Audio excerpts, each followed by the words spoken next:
আমাদের উত্তর ব্রজপুর গ্রাম দিবসের প্রদীপ প্রজ্বলনের মাধ্যমে শুভ সূচনা করলেন।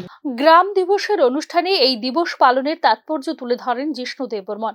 গ্রামের মধ্যেই ভারতের আসল সংস্কৃতি এবং ঐতিহ্য নিহিত রয়েছেন বলে জানান তিনি। গ্রাম দিবস অনুষ্ঠান পালনের মধ্য দিয়ে গ্রামের প্রতি গর্বের অনুভূতি ও মমত্ব প্রকাশিত হয় বলে বক্তব্যে জানান তেলেঙ্গানার রাজ্যপাল জিষ্ণু দেববর্মন। দেশের রাজনৈতিক আঙ্গিনায় ও গ্রামের বিরাট গুরুত্ব রয়েছে বলে মন্তব্য করেন তিনি। খুব ভালো লাগছে এসে, এবং এই যে গ্রাম দিবস মানানোটা, সেটা আমরা আগেই পরিকল্পনা করেছিলাম যে প্রত্যেক গ্রামে যেমন একদিন চিহ্নিত করা হয় বছরে, এখানে গ্রাম দিবস করা। এটার কারণ হলো গ্রামের মানুষ যেমন গ্রামকে নিয়ে একটা গর্ববোধ, সম্মান যেমন পায়, এবং সেটা হোক জাতি, বর্ণ, ধর্ম, পলিটিক্সে উঠে। সংশ্লিষ্ট অনুষ্ঠানে উপস্থিত ছিলেন জেলা সভাধিপতি সহ গ্রাম প্রধান ও ব্রজপুর গ্রামের মানুষ।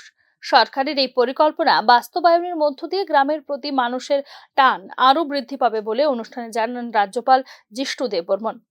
নিজের পুরনো রাজনৈতিক অঙ্গন চরিলামে সংশ্লিষ্ট অনুষ্ঠানে উপস্থিত হয়ে স্বভাবতই খুশি ছিলেন রাজ্যপাল জিষ্ণু দেববর্মন। নিজের ভাষণে আন্তরিক ভাষায় সেই অনুভূতির কথা প্রকাশ করেন বর্তমান তেলেঙ্গানার রাজ্যপাল Jishnu Debbarman. Bureau report, news now.